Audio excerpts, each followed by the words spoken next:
psychic spies, it's kind of like one of those things, you know, where you hear it and you're like, really? But, you sent us these articles about the U.S. and the Soviet Union basically trying to weaponize ESP. And it turns out that maybe truth is stranger than fiction after all. Well, I think what's so captivating about this subject is it wasn't just some, fringe idea. I mean, we're talking about the Cold War, a period of incredible paranoia, competition between the two superpowers. They were looking for any way to get an edge. And this idea of psychic espionage, it must have seemed in some ways like, why not? Let's look into it. So you're saying that, like, back then people really thought that psychic abilities could, like, win wars and not just, like, vague premonitions or whatever. You're talking about, like, real actionable intel. Yeah, absolutely. I mean, one of the core concepts here is this idea of remote viewing. Yeah. The ability to perceive a place or a target using only your mind. Imagine trying to pitch that to, a room full of military strategists. I bet those meetings were interesting. So, but there were like actual programs dedicated to like training and deploying these remote viewers. Yeah. And we know about this now because a lot of the documents have been declassified. And in fact, there are accounts of early experiments in the 1970s. Yeah. Where they were able to gather, allegedly, some pretty accurate intelligence on a Soviet research facility.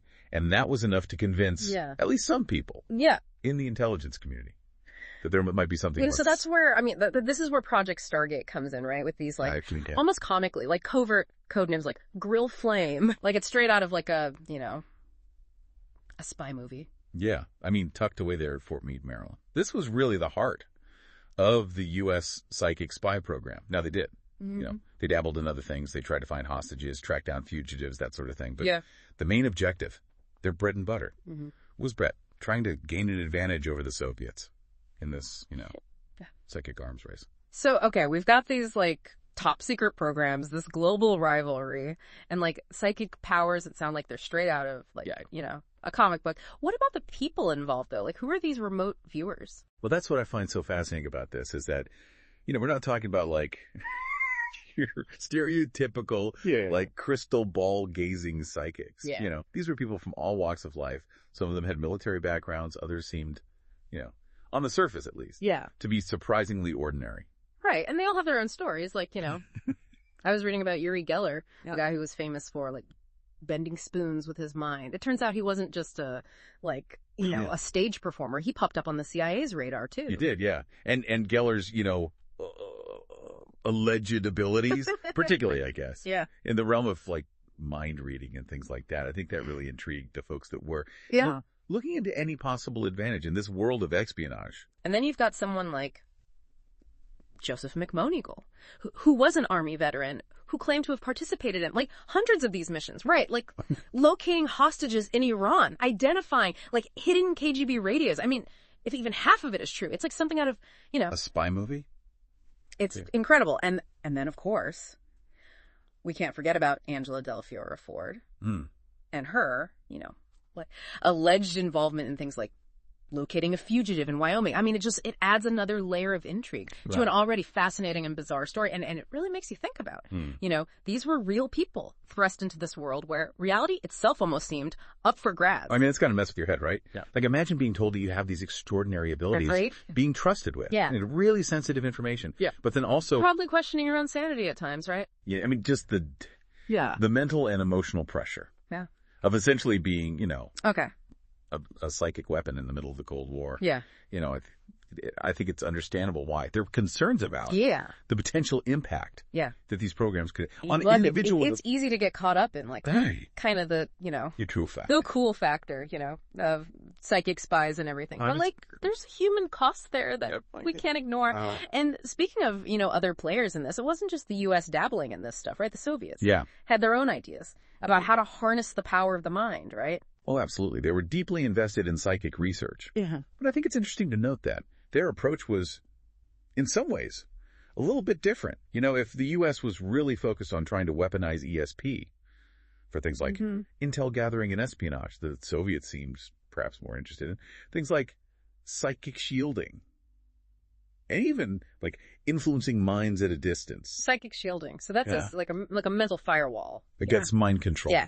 Exactly. It seems like they were convinced that the U.S. was already using these psychic powers against them. So they poured a lot of resources into trying to develop countermeasures. They even believed that they could prevent conflicts using these techniques. Okay, so not just defending themselves, but actually like going on the offensive with like psychic warfare. Well, according to some sources, yes. Yeah.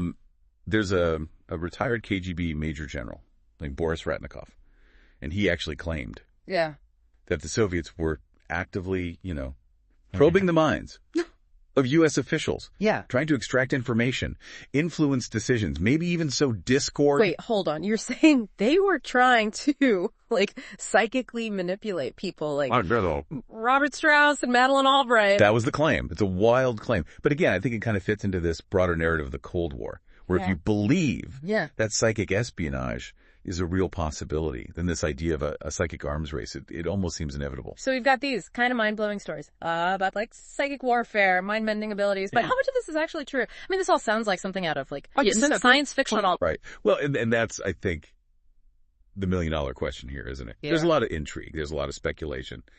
But hard evidence is, understandably, hard to come by. But I mean, there were programs, right? Like Project Stargate, that was a real thing. Oh, absolutely. Project Stargate was real. And the CIA actually conducted a formal review of it in 1995. And their conclusion was, inconclusive. They acknowledged that. There were some seemingly successful trials, but ultimately they deemed it a failure as an intelligence gathering tool. So the CIA basically said, we tried, it didn't work. But maybe. I mean, it's like we're right back in the Twilight Zone here. What about the Soviets? Did they ever, admit to any of this stuff? Not officially, no. But I think the fact that both superpowers are just so invested in this research, I think it really speaks volumes about, the paranoia of the Cold War. I mean, they were willing to explore, really the fringes of science, delve into the unknown, all in the pursuit of some kind of advantage. It makes you wonder, what if there is more to the human mind than we currently understand? What if these stories, as outlandish as they seem, actually hold, a grain of truth?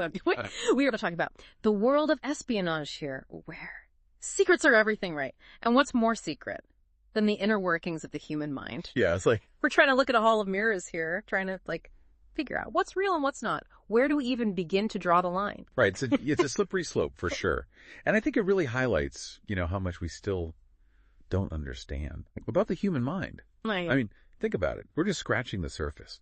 When it comes to things like consciousness, intuition, is it really that far-fetched to think? There might be untapped potentials there that we're just not really aware of. Yeah, and I mean, this isn't a new fascination either. People have been talking about psychic phenomena for centuries, right? It's ingrained in our folklore and mythology. Yeah. Maybe there's a reason for that. Right, and even though the scientific community might, remain skeptical, you can't deny that. Public interest in ESP never really went away.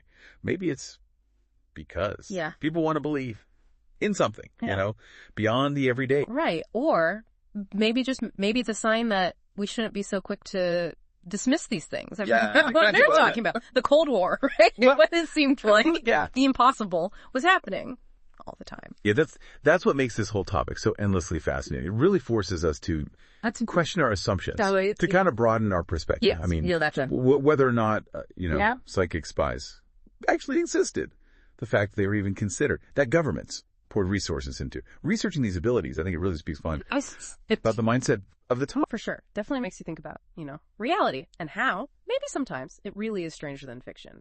And that line between the two can be awfully blurry. I want to say to our listener who sent in these articles, thank you for sending us down this rabbit hole. We really went on a journey from clandestine government programs to the shadowy world of psychic espionage. And we encountered some mind-boggling claims and some really tantalizing possibilities along the way. For sure. And while the debate over the existence of psychic phenomena will likely continue, I think one thing remains certain: the human mind, with all of its complexities and its mysteries, is the ultimate enigma. It really is. And who knows, maybe someday we'll have those answers. But until then, keep asking questions, keep exploring. And keep an open mind.